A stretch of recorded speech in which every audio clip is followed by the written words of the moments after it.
Welcome to the Star Chamber.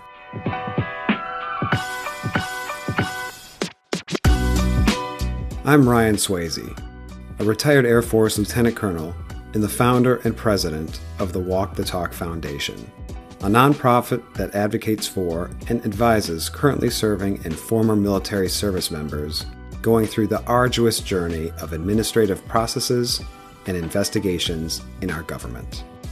And I am Francescagraham, a retired Army Lieutenant Colonel and the Chief Operating Officer and Chief Advisor for the Walk the Talk Foundation.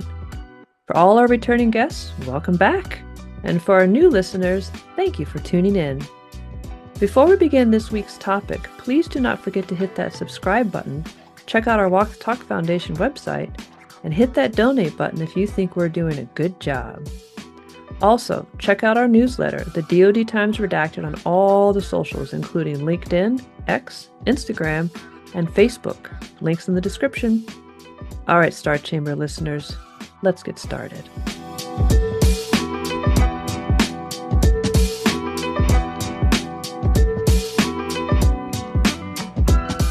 Welcome back, Star Chamber listeners, to another great episode of the Star Chamber. Today we're welcomed by Dr. Robert Marietta, who is a career uniformed psychiatrist who holds an MD from St. Louis University, as well as a Master in Public Health from the University of Massachusetts Amherst. He completed his psychiatric residency with the United States Navy and served in Okinawa, Japan, with the 3rd Marine Division, where he achieved a Fleet Marine Force qualification. He continued his career with the Public Health Service, serving with the Air Force, Coast Guard, Navy a second time, and Veterans Affairs. He has provided care for thousands of service members, families, and veterans, and authored the book Reflections on a Military Psychiatrist, which is just recently released, if I recall, and is dedicated to military mental health. It is wonderful to have you on the show, Dr. Marietta, Rob. And just real quickly, we're going to read our disclaimer for all of the nasty little Poindexters out there. The opinions and views expressed by guests on this podcast are solely their own and do not represent the official policies, positions, or endorsements of Health and Human Services or any other government entity. This discussion is intended for informational purposes only and should not be construed as reflecting the official stance of any military or governmental organization. And what do we say, Ryan? Suck it, Poindexters, Suck please. it, Poindexters, please. And Rob, if you're wondering what Poindexter means, just go back to a previous show. We explained all about Poindexter. It was great. All right, it was one of our more spicy episodes. Yeah. All right, so Rob, tell us a little bit more about yourself and welcome to the show. Well, thanks for having me here. I'm honored to be in the Star Chamber. But yeah, I'm a military psychiatrist and I'm a big fan of the work that you guys do. I feel like there's a lot of overlap between the work that I do and the stuff that you guys are advocating for. As a military mental health professional, over the years, a lot of my patients have complained about the issues that you guys are describing, issues with military justice, with administrative actions. And I really think, we talk about the problems, the public health problems with mental health and the problem of suicide. I really feel like you guys are on the money. I think if we could make some of the changes that you're suggesting, we could improve military mental health and the problem of suicide. I would say, most of the time for the listeners out there, the military is great. Maybe 95% of the time, things run smooth. Hopefully, if you stay in 20 years, every command that you're at, the command is really well run and supportive. But there's just these situations that you find yourself in that just kind of blow up and you find yourself in the Star Chamber. And that's what we're here to talk about today. No, it's true. And I like how you jumped right into it, Rob. That's very refreshing and wonderful. Awesome. So thank you. Good segue. Yes, Hire great. that guy. Yeah, exactly. That's wonderful. And I'm looking at some of the show notes that you provided to us before we started. And I'd just like to kind of list off the examples of the Star Chamber that you mentioned, the work problems, legal problems, administrative problems, etc., that from your experience you believe are associated with both mental health crisis, the suicidal thoughts, and potentially suicidal behavior. So here are the examples. And I'm just going to read these examples, and then if you could just kind of expand on these a little bit from what you've seen with your work as a mental health provider. So, legal charges, toxic supervisor, workspace, pay dispute, entry service credit, overseas screening, adjustment disorder, personality discharge, inequitable deployment assignment, inequitable work assignment, and you can't get promoted if you don't get the assignment that you're supposed to have according to the charts, family advocacy dispute, unfair performance review, gross maltreatment, racism, sexual assault, or any other sort of sexual misconduct. So can you just kind of like, so you provided us that list. What are your observations from your work that helped you put together that list? And can you talk a little bit more about that? Sure. So basically, service members, they get in a situation that goes south. And so basically, service members find themselves in these really terrible situations where they're caught in a crossfire where they go south. And there's a book by a Navy SEAL, his name is Diego Ugalde, and he talked about a feeling that service members have a career smashing anvil of death over them at all times. And you get in these situations, the military tends to be harsh, and it's too easy to lose one's career. And if any of the situations that you mentioned, it's also very difficult to defend yourself if you get in a situation like that. Yes. I've heard the chain of command to be described like a casino. The house always wins. The command has so much power. Yeah. They can basically crush somebody's career. That's how we referred to it in mental health, as getting your career crushed, by the way. Wow. But the command, they have so much discretion, they have so much power. If you're seen as being disloyal, you can get blackballed from the command. You can be accused of something that you didn't do, or maybe the command received misinformation about something that happened, and the command is frustrated and takes their frustration out on you. Or you could find yourself in a situation where you're pressured to do something that you feel is illegal, morally or ethically wrong. And then you find yourself in the star chamber. You find yourself defending your career, and you're up against the system, facing these administrative and military justice actions. And it's very, very difficult. A system that has all the resources and you have none. Right. And we referred to that in mental health as stacked, that the situation is stacked against the member. And you can imagine it puts them it causes an intense amount of distress and puts them into a crisis, and they go to mental health asking for help. And it is a significant problem. I think if we could achieve some of the reforms that you guys are mentioning, maybe they could reimagine conflict resolution in the military to make it better for people, to make it easier to stay in the military and be rehabilitated from the things that happen. But let me give you a specific example. I went to a training on military substance abuse issues. And suppose that somebody has a DUI, they face actions from multiple angles simultaneously. If a service member gets a DUI, they can face civilian legal charges. They can face UCMJ charges. They can be administratively disqualified from their job. The command can, they have all these different actions they can do. They can lose their rating. They can also face medical actions. Some of the service considered alcoholism to be a medical disorder, and they would put somebody on limited duty, and that would jeopardize their ability to PCS. And the list goes on and on. If you're facing a DUI, you can also face personnel actions, like you could lose your pay or have other things. So it's hard enough when somebody is in a situation like that because they're trying to, heal and learn from their mistakes. But then you face this like quadruple jeopardy type situation where you're facing actions from multiple angles simultaneously.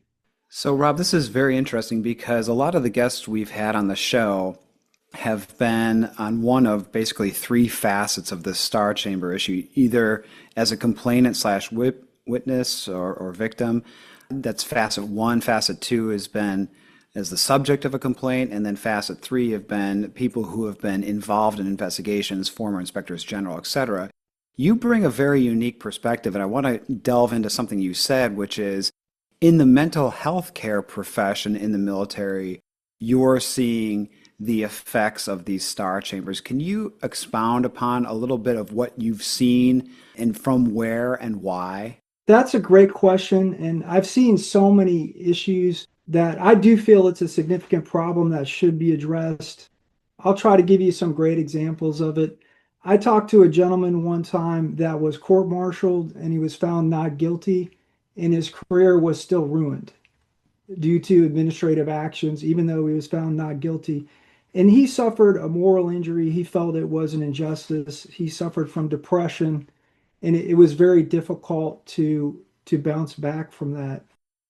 I saw an Army colonel who told me that he was investigated for some complaints and that in the end they found that he didn't break any rules, but he felt like his relationship with the Army was ruined and that he was still forced to retire. But yeah, I see so many situations like this. I was aware of a situation where somebody fell asleep at work and it turned out they were punished. They faced an Article 15, and then shortly after that they were diagnosed with sleep apnea. So they had a medical problem that caused the issues that we're having. But people, they get in these situations and they feel trapped and they feel greatly outnumbered because, like you pointed out, the government has so many resources and the military has so much discretion that it's a very difficult, compromising situation.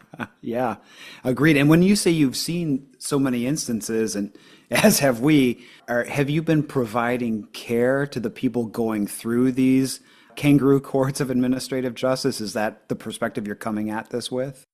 Yeah, exactly. I'm a medical provider, and that's the stuff that I work with. Like you mentioned at the beginning, I've worked with so many different services, Navy, Marine Corps, Air Force, but this stuff happens in all the services. I work with veterans too, and veterans come into the VA and they feel injured and by what happened to them on active duty from these processes. And so that's my role. I'm a mental health provider. I work with a team of people and we assist people recovering and trying to move forward from the things that happened to them. Yeah, I'm going to table this. I'm going to throw it out there because otherwise I'm going to forget it later, which is I want to talk about the statistic we've referenced quite often from the DoD Suicide Prevention Office that said 29% of active duty reserve guard suicides as of the last reporting, which was calendar year 2023. 29% were involved in some sort of legal or administrative process. I'm going to table that so I don't interrupt Cheska's flow, but let's get back to that next because I'm interested to hear your thoughts on that statistic, Rob. We've heard several uneducated theories about that number. I want to get an educated basis from you. Cheska, to you. Well, and it's actually, Ryan, your question is a perfect tie into what my question was, which is that correct me if I'm wrong, Rob, but the statistics show that the most vulnerable population for suicide is your 18 to 20 something year old population. And that's the majority, really, just by sheer numbers, that's the majority of people in the service is your 18 to 20 something year old population. And when I'm looking back on these examples that you gave of legal problems, administrative problems, et cetera, that can lead to mental health crisis, suicidal thoughts, behaviors, et cetera, some of them are honestly a little bit, they're kind of nothing burgers in a long-term situation, right? Like a entry service credit maybe is a nothing burger, or a pay dispute could be over a long term a nothing burger. But when you're thinking about these sorts of issues from that 18 to 20 something year old perspective, those are huge deals. Everyone knows that when you're younger, everything is a huge deal because you just don't have any perspective. You don't have financial growth. You don't have all these different things that give you more experience, perspective, et cetera. What sort of impact do you think that has, that 18 to 20 something population, that lack of perspective? How do you think that contributes to this suicide number that Ryan just mentioned of 29% of active duty suicides were people going through these administrative or legal issues. So my colleagues and I used to refer to suicide, especially in males, as U-shaped, that there's a spike in completed suicides in younger people, and then there's another spike in older people. And I think where it's relevant to the military is that you have young adults, they're going through a transition to becoming adult, and they're full of energy and they tend to use more lethal means. And then the older people, like the senior officer or senior enlisted, they've got a lot of skin in the game. Let's say that you're 18 years in the military and all of a sudden there's, some kind of something that happens and you're facing administrative action, and the command has a reputation for being harsh and they want to make you an example. It's a very, very difficult situation for people to go through those things. I'm just collecting my thoughts for 1 second. So, to your point about why it happens or possible underlying factors, I think from my perspective in working with, thousands of service members and veterans, that people feel trapped. That, Yes. and like you said, suicide, it's a permanent solution to a temporary problem. And a lot of times, if the command, if they have good mentoring programs, or they're willing to talk to somebody and sit down with somebody and say, hey, I noticed that you're having this problem, or I got this complaint, like, what's going on with you? How can we help you? That's when you get a good outcome, when the command is invested. But people, service members get in this situation where they're trapped, where they're facing administrative or legal actions. They probably have other things going on as well. Maybe they have problems at home or problems with their finances. And in my opinion, it creates a perfect storm type situation that contributes to bad outcomes. But I think, yeah, you could see if we could come up with a better way to deal with some of these problems to make people treated more fairly, then you could shift those numbers. And the DoD, they spend so much money. They've done a good job in a lot of ways to tackle mental health and the problem of suicide. But I think the next logical step is what you guys are advocating for, is reforming some of these processes and making them more people friendly. If you mess up, maybe it shouldn't mean that your career is over. There shouldn't be that anvil of career smashing death over your head. Yep. There should be a way out so people don't feel trapped and they feel supported. Yeah, Rob, that's a great point. And we've had two previous guests on the show, Jason Wareham and Butch Bracknell, both practicing attorneys, who have both said the same thing that now you have said, which is we're missing this element of grace. We bring kids in, it's the 1% that can't, that serve, of a dwindling percentage, according to military leadership, that can serve anymore, physically, mentally capable. And we just destroy them on a whim. And Jason had given the example of, the 19-year-old who had pilfered a BlackBerry, street value 17 cents, and he's getting time, he's getting confinement, and his career is irreparably ruined for something as simple as that. And he asked, Jason does, the question, where is the grace in that? Where is, okay, thank you for serving, thank you for volunteering to serve in the defense of the nation. You should not only be afforded the same rights and due process that every citizen does, which they don't, you should probably be afforded even more grace. And we just don't see that. So why is that? I want to add to that too, is that it's also a moral injury. You take somebody like that, Yes, especially 100%. an 18-year-old. Yes. And you treat them in that way, it creates a moral injury. Like, it's unfair, and the punishment is greatly out of proportion to what they did. And they also feel betrayed. They feel betrayed by their leadership, and they lose their identity. It's like, how could you make it any worse than that in terms of mental health, or in terms Yes. of, I couldn't agree trying more. to improve people's well-being? I feel like the military, it tends to just, it's like a cultural thing. It's being hard on people. that there's kind of a cultural view that you have to be, we have to have really, really high expectations, and that it's a tendency to view problems as disciplinary, but it's a mistake. It's short-sighted. Especially if you think about like an 18 or 19-year-old, like you're trying to become an adult, you're inexperienced, you're gonna make mistakes. I'm sitting here thinking about mistakes I made in college as we're chatting here. But yeah, it's like we need to anticipate those problems, and we need to provide people mentorship and rehabilitation so that they can continue to move forward and they can grow as a service member.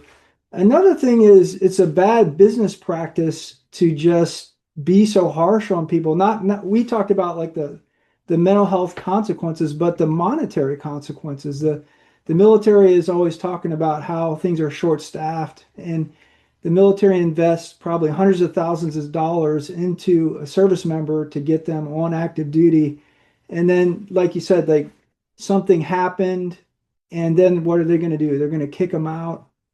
They're making it worse for everyone because they're taking people out of the fight. And then it's also a waste of money because all the money that was spent to train that person is now gone.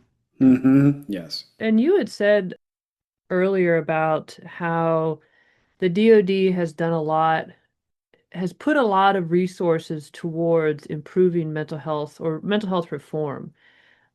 But I think what I've seen, I think what you've seen is that the response is always add more money, create new programs, and get more bodies, get more therapists. But it's not what you're talking about, which is the commanders exercising their extensive discretion for good to punish and to nurture at the same time in the same case. Can you kind of talk through that a little hmm bit? Yeah, I think it's true in my experience that when there's a mental health crisis, when there's a suicide cluster, there's a lot of news about it, and then there's a reflex to throw money on the problem. But it really doesn't get at the underlying issues, which is what we're talking about, which is problems with justice, with administrative actions, with toxic leadership, with work environments, with sleep schedules, with nutrition and other issues. I think, like I said, I feel like the DoD, the military, it's done a good job, and it's a complicated problem that's hard to understand. But I think the next level of evolution would be to get at what we're talking about, get at the underlying factors. I think you would see a decrease in the numbers. And by the way, if you look at the suicide graph for DoD, in my opinion, it's pretty much a straight line. Like we've put all this money, all these investments and things, but we really haven't figured out a way to get leverage over it and to reduce the curve. It seems pretty straight to me. Okay, so I'm going to tee this up here, and you can take a pause, Rob, because I don't want to spring this on you, but we're going to talk solutions, like some tangible solutions to this. And I think you were coming down that path with what you mentioned last answer, which was seeking out and eradicating root causes. So kind of like Francesca said, instead of just, all right, we need more providers, we need more money, we need whatever. From our perspective, and looking at the VA as well as the DoD, very few are looking at the root causes here. So given that, what do you think some of the fixes are? So I think we all agree that reform would be a great idea, not only for justice and other reasons, but to address the public health problem, to reduce mental health, to reduce the suicide numbers. I think what we really need is to reform the administrative processes, the military justice system, and the personnel systems as well. I think overall, I'd like to see that conflict resolution be reimagined in the military. I think, and to focus on how the conflict resolution affects people's well-being and their mental health. To be honest, I'm not entirely sure, what we would need to do to accomplish that. I just feel like there would be a better way based on the results that we're getting. I do feel that there needs to be a better way to file a legal complaint or maybe even a lawsuit. That if you get in a situation, like if your supervisor is harassing you or not treating you the right way, like there should be a meaningful way to file a complaint and get resolution. I hear a lot of your guests talk about those situations they find themselves in, and they file a complaint, and not only does it have no effect, it makes their problems worse. Like they get Yeah. retaliated Yeah. based on the complaint that they filed. There needs to be a better way if people are struggling to get relief or to get resolution from from those types of situations. And when you say a better way, Rob, I'm sorry for interrupting you, but when you say a better way, I would almost counter with a way. I mean, Yeah, you're if right. you're Yeah. if the institution's response is, and we see it over and over again, if the institution's response is to reprise, retaliate, restrict, broadly target the person who's bringing these issues forward, then there isn't a way in the first place. It's just it's broken. Yeah, it really is broken. I'm trying to think of some situations that I've seen, but suppose that one time a service member told me that their senior enlisted person basically physically assaulted them and other people, and it sounds like a no-brainer, like workplace violence. But if you find yourself in a situation like that, it's very, very difficult. Like the senior chief has tremendous amount of power over you. Like we said, the systems for addressing it really aren't that effective, and people see it. Like service members see somebody else who filed a complaint and what happened to them, and so they don't want to file a complaint, and then Yeah. then you're stuck, and all you can do is just try to cope with it, and the offender just keeps doing what they're doing, and the people, like we were talking about earlier, the service members feel like they're trapped, and then they get in a crisis point, and it's just a bad situation. I almost wonder if there should be a way that you could file like a lawsuit. Like you could, if you had a service member and then a senior enlisted was physically assaulted, like you could file a lawsuit against them and be heard by like a military judge, and then at least you would have a chance to present your evidence, and then the other person, you would be able to hear what they had to say and respond, and then maybe the judge might find in your favor. Maybe they would issue like a monetary penalty, and that person, the offender, could learn from their mistakes and they could continue on. They could continue on. But I almost wonder, but like you said, it just seems like the current system, it struggles. Maybe it doesn't even work at all, possibly. Yeah. But I think another thing, and I think you guys have mentioned this, is that any issue with possible career ruination possibly should be vetted outside of the command by an independent prosecutor. It seems like the command, they have too much power, they have too much discretion, they're frustrated with somebody. It really should be taken out of their hands. Somebody independent that can objectively evaluate a situation should be tasked with deciding how those Amen. situations play out. Amen to that. Yeah. I couldn't agree more. And that's the legislation we're pushing for bit by bit to get to an independent investigative entity. I could not agree with you more, Rob, on that. Let's talk about a little bit of a gear switch here.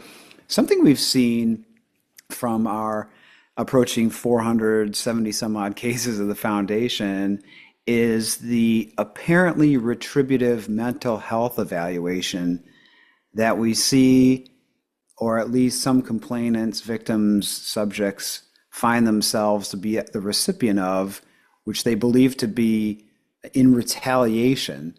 So they file complaints, they're a victim of something, they appear to have called the chain of command into question, and suddenly that chain of command is referring them to a mental health evaluation, a commander's directed evaluation, I believe it's CDE or MHE. And the timing is rather dubious in at least the sequence of events, which is everything was hunky-dory.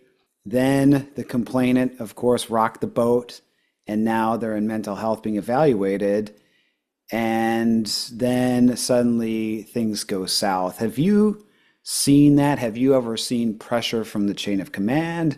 Any kind of impropriety in that effect, like insofar as weaponizing the mental health care machine of the military? That's a tough question. I have seen situations where I felt like I felt there was unlawful command influence. Like a senior commander would approach mental health and they would suggest or kind of pressure the mental health provider to take certain actions or provide negative information about service members. There is a DoD instruction for a commander directed evaluation, and there are some checks and balances in the instruction. So and I'm trying to do this from memory here, but in order for a commander to make a command directed evaluation, they first have to consult with a mental health provider, and then the mental health provider has to agree. So I have taken calls where a commander wanted to do it and I refused. And I said, this Good, doesn't sound good, right. It good. doesn't, we can't do that. And I would say us, my colleagues and I, as mental health professionals, we take our job very seriously and we don't like to have our time wasted. And we take it seriously. But yeah, I guess it is, it's like the the person's struggling and they have a disagreement with the command and they send them to mental health, and it's kind of a gray area. But on the other hand, if we were able to talk to the person, maybe we could help them. But yeah, it definitely is a problem because there's these like blurred boundaries in the military where your command, they're supposed to be your helper and also your prosecutor at the same time. And it just doesn't work out. It kind of No, it does not. so No. that's even another reason why if there's a big issue, it should go outside of the command to an independent prosecutor, because that way the command can just possibly the command could focus more on helping people. But it's a nasty situation to be in that.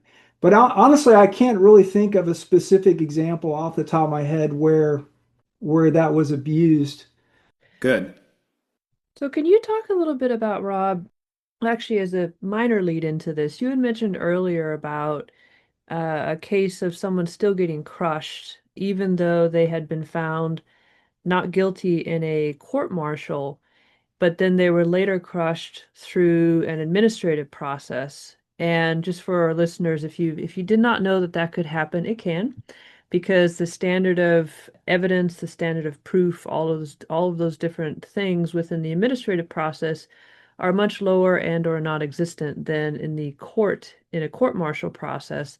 And so we have seen over and over again commands who will still separate a service member through a board of inquiry or through an admin separation board for enlisted using purely administrative processes for something that they were not guilty of in the court martial process, where there's procedural law, due process, etc. And we assess that that's because the command does not want that cancer, quote unquote, still in their formation, even though they were found not guilty. So, related to that, I just mentioned that word, board of inquiry. I know that you had personally experienced reprisal and retaliation after you were asked to testify in a board of inquiry, which is again a purely administrative process. Can you talk to us a little bit about that reprisal retaliation that you experienced and what you're still enduring as a result of that? So, and I wrote about this in my book as well, that I was asked to testify in a board of inquiry for a sailor.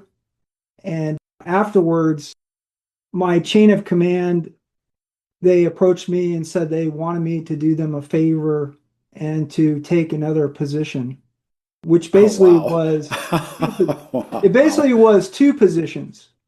Like they were asking me to do the work of two people.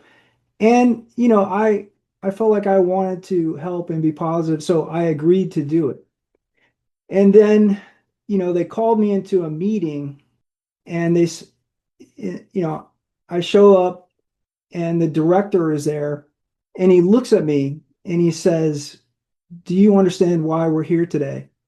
And I said, "Yes, we're here to talk about this new position that I volunteered to take." And he looks over to me and he says, "No, we're here to talk about your performance issues." Oh And my. I'm like, "Oh my gosh, like what, what This in is the after world the is this?" board of Wow. inquiry, What? right? So then pretty much the next thing he says was, I got some complaints about your testimony in the board of inquiry and you made the director. Wow. Oh, wow. And I felt like it was a mafia shakedown and it was extremely inappropriate because, during the board of inquiry, they said, don't talk about the case. And here's basically my director telling me to basically forcing me to talk about the case. And he had detailed information about my testimony. He was reading it to me. And I have never been through anything like that in my life. Like it was nuts. And he was just kind of harsh and judgmental.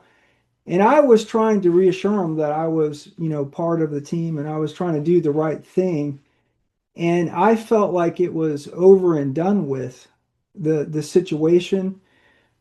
After I participated in the hearing, I called the attorney who called me as a witness. And I said, look, I got called into this meeting and they told me I did a terrible job in my testimony.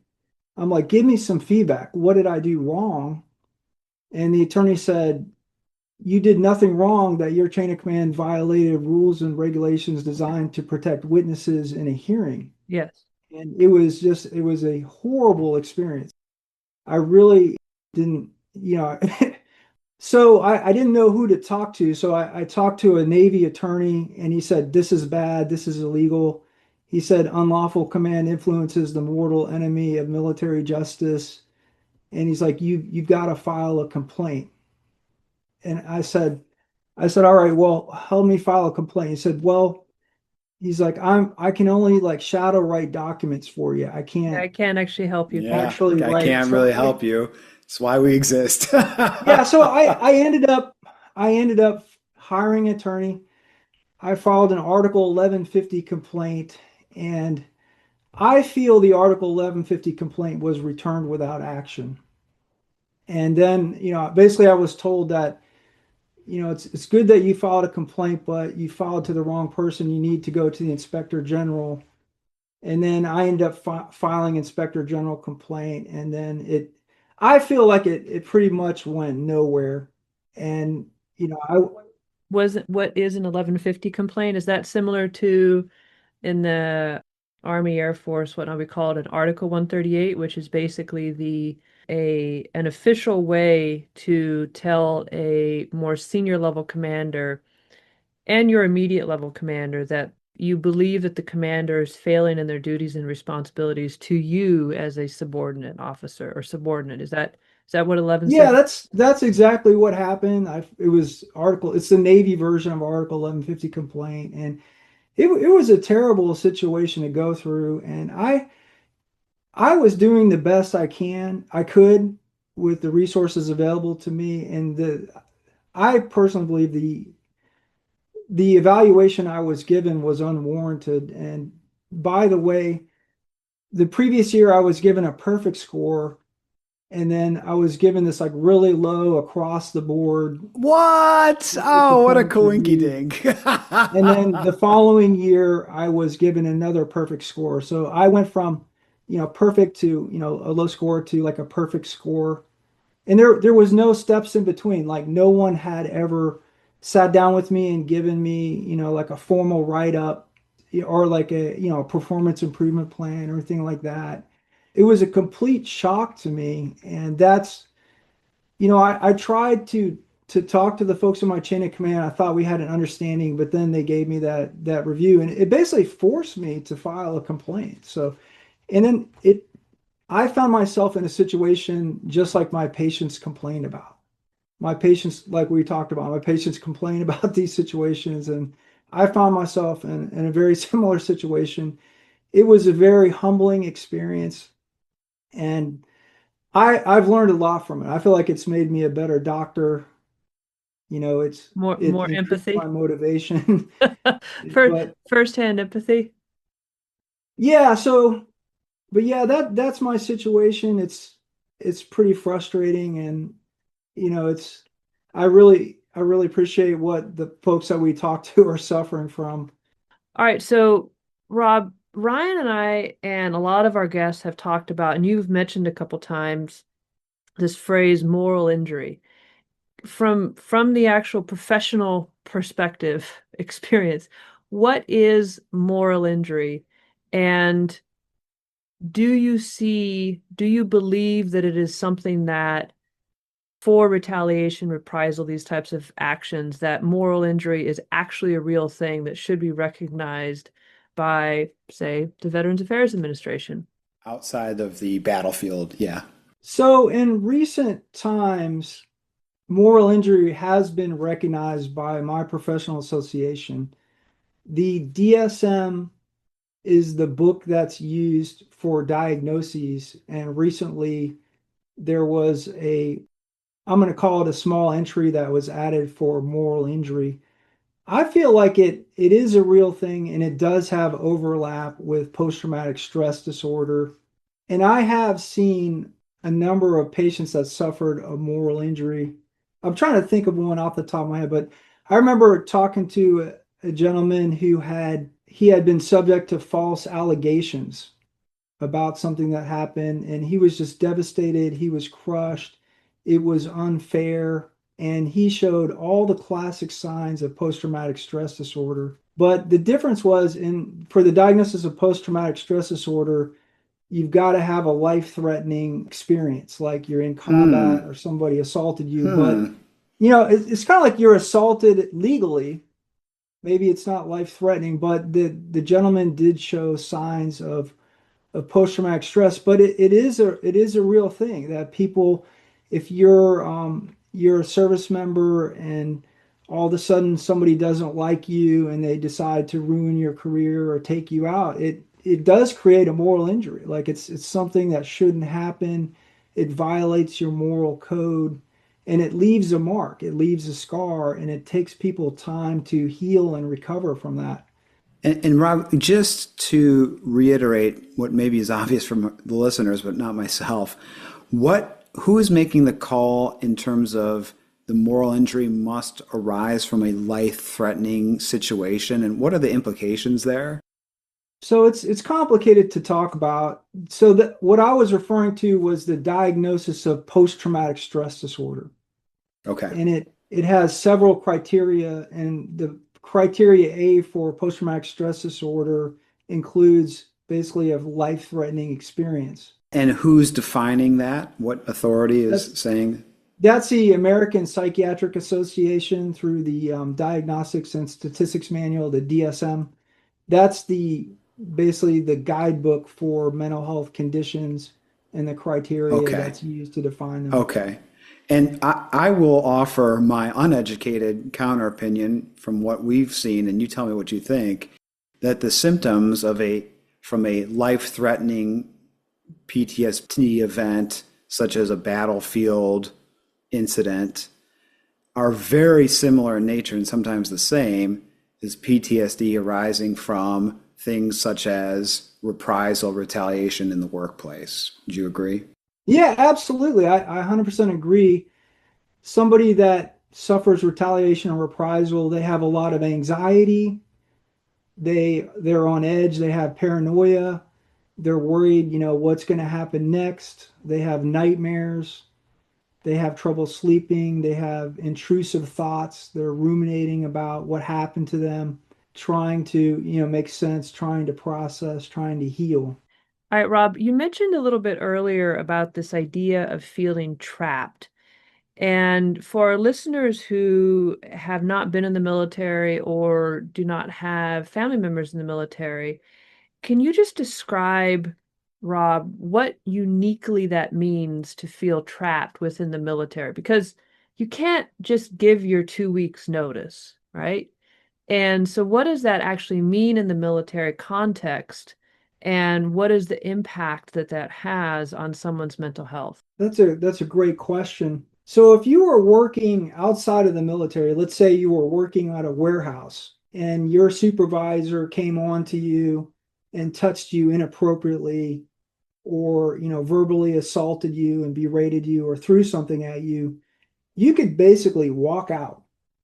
You could say, the heck with this, I'm out of here, and you can walk off the job, you can quit. But if you're, in the military, you can't do that. You're basically you're trapped in a situation like that, and you can file a complaint, you can try to go over the person's head, can take certain actions, but people find themselves in a situation where they're miserable or they're unhappy and they don't want to come to work and they're forced to come to work. And it just kind of, especially with the type of issues that I mentioned, it's a very difficult place to be. And the wheels of military justice and these complaints, they turn very slowly. So it's hard to get resolution.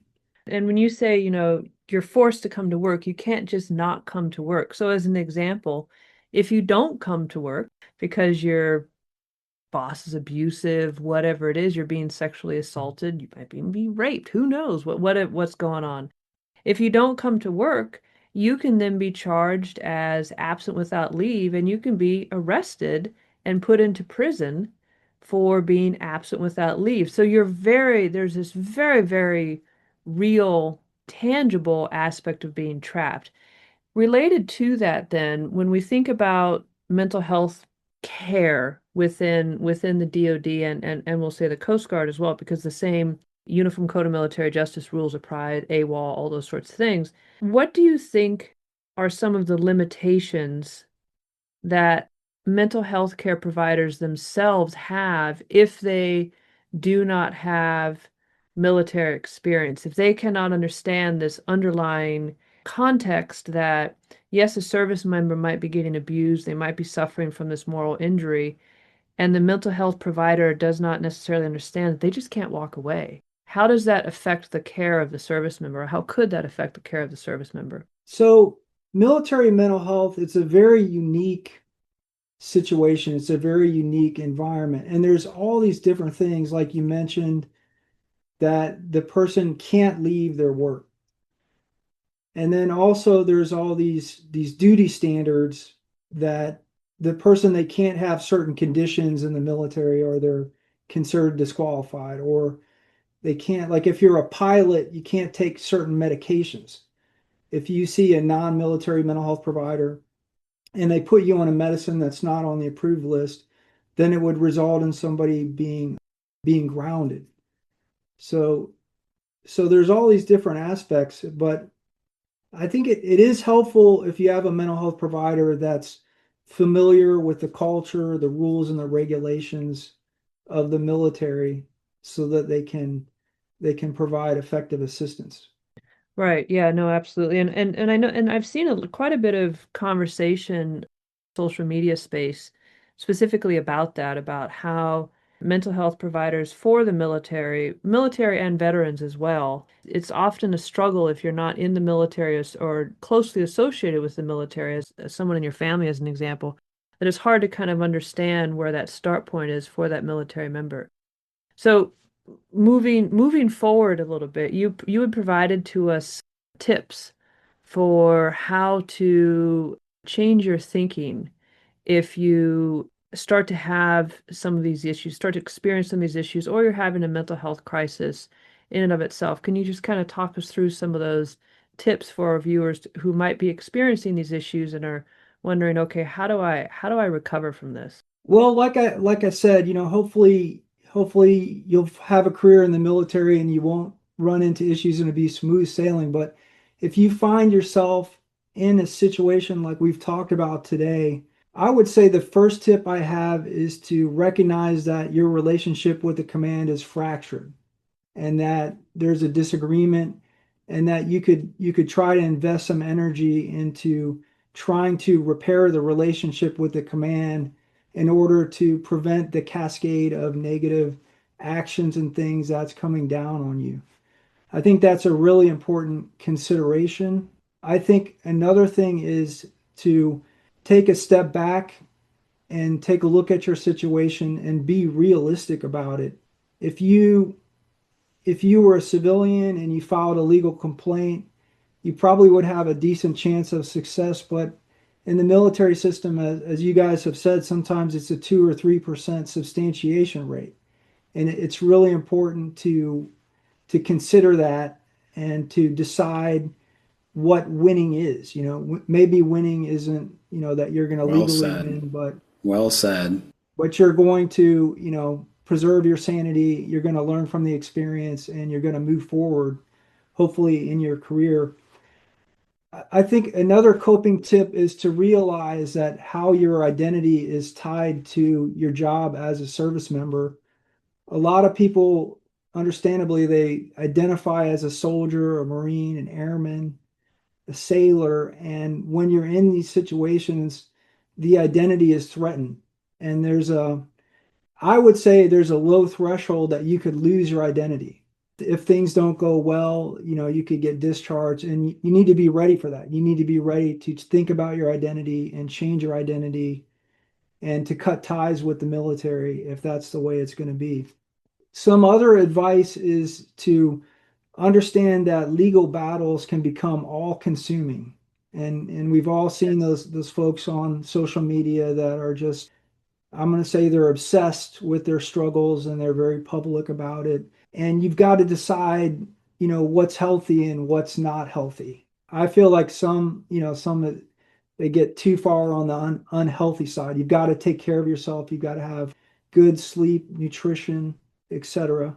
I just wanted to mention that I talked to someone that they were in a prolonged legal conflict for over a decade and they ended up winning, but I think in many ways that person lost because it had such a negative impact on them. Just kind of throwing that out there. But yeah, to your question about changing your thinking, be better and not bitter. Try not to get sucked into the negativity. I like it. I'm going to plagiarize that, Rob. Be Be better, not be bitter. better, I like not it. bitter. I Be love it. better, not bitter. And then you've got to consider that, even if you lose, you still win. Find the silver lining, reflect over the growth that you've had, Start and Walk look the for Talk Foundation. Silver That's lining, right. You baby. guys, Silver lining. you guys have grown out of what you endured, and you guys have channeled your energy in a positive way. I was going to mention I talked to a former sailor. He was a submariner, and he went through a really negative time, and his relationship with the Navy ended, and he went to college, and then he basically got the same job or similar job and got like 4 times the amount of pay. And he was in an environment where he was treated, he felt like, in a more healthy way. So it worked out for him. I would also say, my kids play soccer. My kids play high school soccer. I've been a big soccer fan, but life is like soccer. You can't always win. Sometimes you win, sometimes you lose. And to me, going through these processes is like that. Like it's just a time you lose. You're at the soccer game, the ball doesn't roll the right way, the referee keeps missing the calls. It's just bad. It's just the way it is. It's just life. You just have to get back up on your feet and keep going. Another thing that I see is unhealthy use of substances. That people, they go through these processes and they turn to the bottle and it just doesn't end well. Like alcohol makes things worse. It's unhealthy. It makes depression worse. It makes sleep worse. It's expensive. It clouds people's judgment. Avoid alcohol. Try to be healthy. Another thing is to talk to people about what's going on. When I went through my situation, I felt isolated, I felt humiliated, and then I began opening up and talking to other people about it. And I found out that some of them had gone through very similar issues and had even filed legal complaints against the same individuals. And they agreed to write me letters of recommendation or letters of support. So that I felt like, yeah, sometimes, when you go through something like this, people sometimes they tend to go into a hole, I call it. They stop working, they kind of disconnect from other people. and they just kind of give up. So I would say be aware of that. Don't let yourself fall into a hole. Try to channel your pain in a positive way, and try to think about the future and what your next steps are, and find new identity and purpose. Connect with other people and don't feel alone. Oh, Rob, that's awesome. Sorry, I didn't mean to cut you off there. Go ahead. Yeah, and then I would say the last thing is, I know we talked a little bit about mental health, and sometimes mental health gets a bad rap in the military. But like I said, we take our job seriously, and regardless of what any commander says or anything, we want to do right by our patients, and go talk to somebody. Go talk to a mental health provider, talk to the chaplain. We're non-judgmental people. We know about these situations. A lot of people are suffering from the same issues, that you're not alone out there, and that get some help, focus on healing and recovery so that you can be ready for the next battle. I love it, Rob. I couldn't have ended the show any better with those very poignant and very salient words. We talk a lot about, in our work at the foundation with our clients, definitions of victory, and those morph over time. A lot of times our clients come in and they're not sure what the objectives are. They're not sure what a win looks like. And then as they go through the process, we help them shape the win in the guise of something that they can accomplish, right? Not, I want to see heads rolling, I want to see accountability. That's all well and good, but that's not within the power of oneself. And everything you just described is exactly that. Something that you as the person, subject, complainant, victim, whatever, you yourself have the power to control. And that's what we try and get at with every client in the foundation is, at the end of the day, you may not, quote unquote, win your IG complaint. You may not win your EO complaint. But the worst thing that can happen, and this is the subject of a recent article, the worst thing that can happen is you lose yourself, right? You change and you become somebody you didn't want to or you don't want to become. And so that's the two-faceted attack that we help. And I'm glad you brought that up, because it's exactly what we do. We do the administrative fight, of course, but at the end of the day, when it all is said and done, we want that person to be healthy, whole, and better for what they've gone through. So, Rob, thank you for those closing words. Beautifully stated. And thank you for coming on the show. And on behalf of Francesca, everybody, we'll see you next week. Bye. Thank you. Bye. Thanks, Rob. Well, that's it for this week's topic. We really appreciate you tuning in. Don't forget to hit that subscribe button if you haven't already, and check out our foundation website at walkthetalkfoundation.org. And feel free to reach out and give us feedback. You can get a hold of us via Facebook, X, Instagram, LinkedIn, and our foundation's website.